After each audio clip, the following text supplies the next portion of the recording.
Hello and welcome back to another one of my FPL videos. I of course am the FPL train, and in this video I'm going to be doing a transfer plans video ahead of game week 23. Obviously 22 is still going on right now. We currently got the West Ham and Man United games going on, so it's not finished just yet, but obviously with a quick turnaround. In fact, it's already Thursday evening now. Saturday is going to be game week 23, so not much time in between, so I figured quickly get this video out there and just talk about what plans I'm thinking about, or what I think you guys should think about ahead of game week 23. Now obviously before that, let's look at the game week 22 and how currently the transfers that I recommended last week are getting on. Now obviously Delo hasn't played yet, he's currently playing right now, so don't have the full obviously amount of points that he's got so far, so we don't know how that could turn out. It could turn out great, could turn out terrible, but if you compare him to Diazy, who's already played, he obviously got -1. He had Chelsea were terrible last night against Liverpool, to be fair. Got absolutely battered, 4-1 overall, and he got a yellow card on top of that. So that is why he came away with a -1.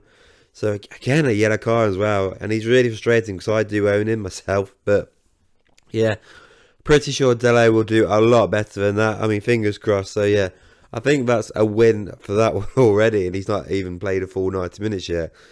Second one on here, obviously Son for De Bruyne. Now, Son looked like he was going to be out of the Asia Cup at one point, but right at the end, I couldn't believe it.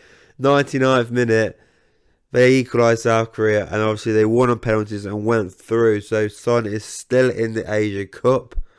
Kevin De Bruyne, I mean, he did start against Burnley, so we was right about that. He got an assist, and he came away with 7 points, so that definitely was a W there. Obviously, he does have a double game week coming up soon. Obviously, not in 23. It's going to be game week 25. Not confident he will start in game week 23, though, with his injury that he's just come back from. But nevertheless, he did come away with an assist in game week 22. And then the final one on here, I mean, how's your look? So, I recommended getting rid of Alvarez because obviously Erling Haaland is coming back. Now, I wasn't sure, obviously, he was going to start in game week 22. He didn't. Alvarez started. So, he was 50-50, really.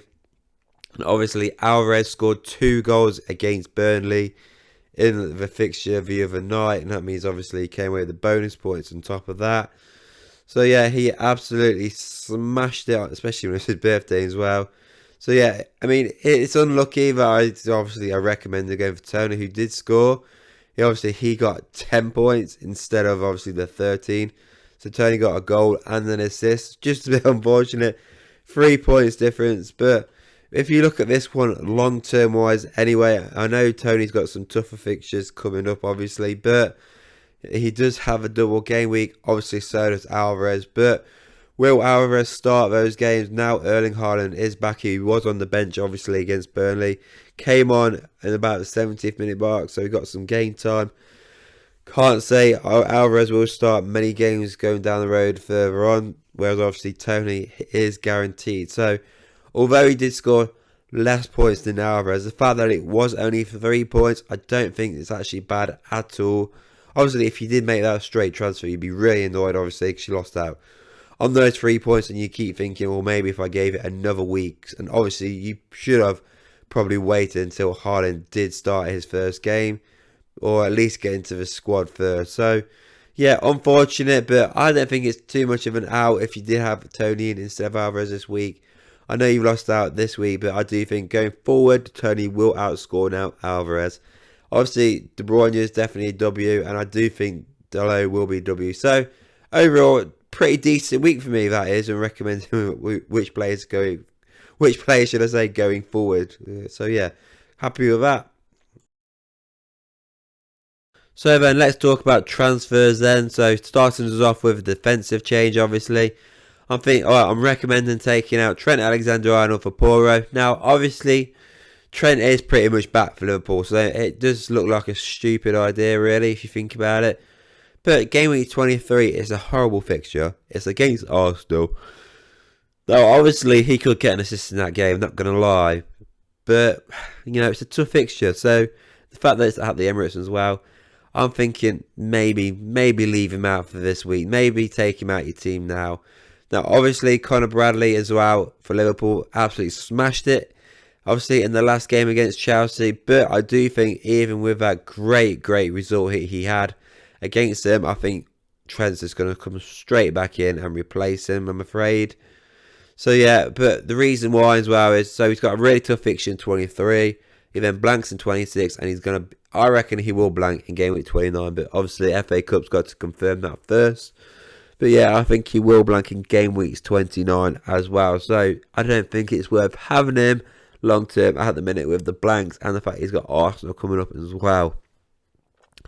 Now, Pedro Porro does blank as well in game week 26 because obviously Chelsea are in the final, so he will blank in that game. But Everton away in 23, Everton can't score goals.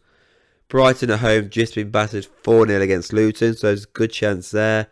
Wolves at home as well, there's also a good chance he'll get a clean sheet in that one. And obviously his attacking returns, are phenomenal at the minute this season. Even if he doesn't get up, he still gets your bonus points on top of that. And game week 29, he will play Fulham in that game week. That is a confirmed fixture as well. So he doesn't blank in that fixture as well. So I think long term, at the minute, I think Porro will be a better pick than obviously Trent Alexander-Arnold. Now, don't quote me on that because I could be completely wrong. But on paper, I think Porro looks better.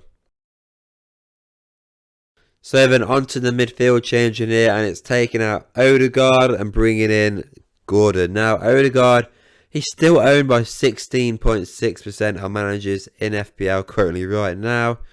And the reason why I recommend you should get rid of him, I mean, again, he's just blanked against obviously Nottingham Forest, which is really disappointing. He hasn't actually got anything since game week 18 against Liverpool, so he's been a bit disappointing when it comes to getting attacking returns. It's only been 4 goals, 4 assists in 19 appearances, which is pretty shocking compared to the last season. So yeah, and his fixtures, obviously, he's got Liverpool coming up, difficult. West Ham away is going to be difficult. Newcastle in 26 is going to be difficult. So it's not a great short-term run for Arsenal right now. Now, obviously, there's a good chance they could play it in game week 29. Obviously, it depends on FA Cup games, but that's still quite far away, especially because if he is playing in game week 6, it doesn't really matter too much right now. But yeah, when you compare it to Gordon, right, his fixtures coming up are pretty decent. Now, obviously, I know Luton have just won, obviously 4-0 against, oh God, who was it now? I've already forgot. Brighton. Just won 4-0 against Brighton. But I do think Newcastle have just beaten what's going on with me? Aston Villa. I do think they will win this game against Luton with the fact that it's being played at St James's Park. Now, obviously, Gordon's just coming back from a 1-pointer. Was a bit disappointed. Well, unlucky, should I say, that he didn't get that assist against Aston Villa. But still, he did do well against Man City, got 7 points. He did well against, obviously, Liverpool, got you 5 points. Now he's going on a run against Luton, Forest and Bournemouth coming up. Pretty decent. I know it's a tough fixture in 26 against Arsenal. But after that, it's going to be a nice fixture, or a run of fixtures afterwards. So, long-term wise, I think Anthony Gordon is definitely the pick to go for going forward. Now, obviously, Eze and Elise absolutely just smashed it in game weeks 22. But what I will say is Crystal Palace's fixtures going forward are not the easiest. And they've just played Sheffield United. So, do I think Eze is going to be getting you 2 goals? Do I think Elise is going to be getting you 2 assists every week? No, I don't. Both, though, exceptional players. But I just don't think going forward they're the right picks to go for because their fixtures are just not easy at all for Crystal Palace. And they've been struggling. Like, they've just conceded, obviously, 2 goals against Sheffield United. And obviously, Brighton coming up not easy. Chelsea, I don't think they're going to do well on. I mean, 25, I think 26 doesn't look too bad. But yeah, I would probably avoid Crystal Palace players. But if you want to go for Eze or Elise, look, yeah, completely get it.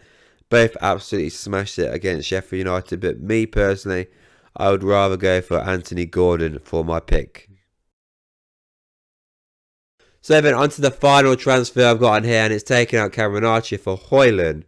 Now, Cameron Archer, 4.4 million, he was an absolute bargain. Reason why is he's a terrible player, though. So, I think he's got like 2 goals or something, like 13 games. 15 games possibly.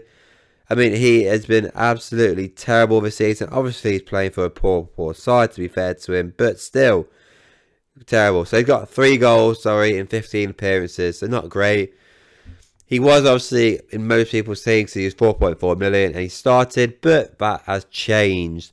Sheffield United brought in Brereton Diaz, and now he starts for him, and Archie's on the bench. He played 3 minutes against Crystal Palace. I think it was like 20 minutes against West Ham. So yeah, he is now just going to be a bench player, and I definitely recommend getting rid of him now. It's not worth having him in your team. Now, replacement wise, I've not got Ivan Toney on here because I did mention him the other week.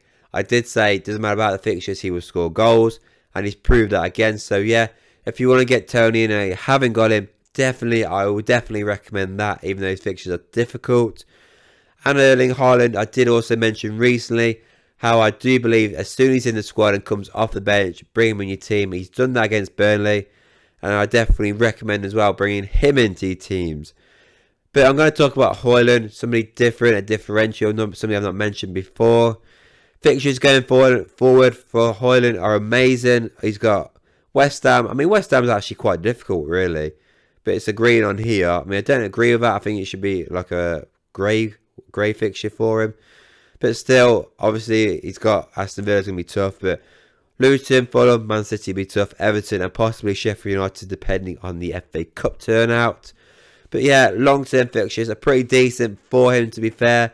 I think he's going to be a good differential pick if he starts scoring the goals, if they start passing to him. So he scored 2 in 2 now, scored in the FA Cup against Newport. I know it's Newport, but still. And he scored, obviously, against Spurs. So you never know, he could go on a run now, providing, obviously, if the likes of Rashford, Garnacho, Delot, Anthony decide to start passing him the ball. They keep avoiding it, but they've got to start passing to him. Come on, give him a chance. Because I think if you give him a chance, he'll score you a goal. Now, like I've said, I know obviously I do recommend Toney and Haaland, but if you want to go for a differential pick, I think Højlund, he's going to be obviously a massive gamble. Should be going possibly against those 2 players I mentioned already. But if he does work out, you'll be reeling in the points, particularly if obviously, he outperforms them. But as well, if you got those 2 as well, if you've got Toney, you got Haaland as well, and then you get Højlund on top of that, and he smashes it, mate, you'd be laughing if he smashes it. So, yeah, I do think he'd be a decent gamble to go for going forward. So yeah, that is it for this video. Let me know what you think of these transfers. I know it was a short video, but obviously short ad video. Didn't have much time really to prep for this one, obviously, because obviously a quick turnaround. But yeah, let me know what you think of this video. Please don't forget as well to like this video, hit subscribe, and I'll see you all on the next one.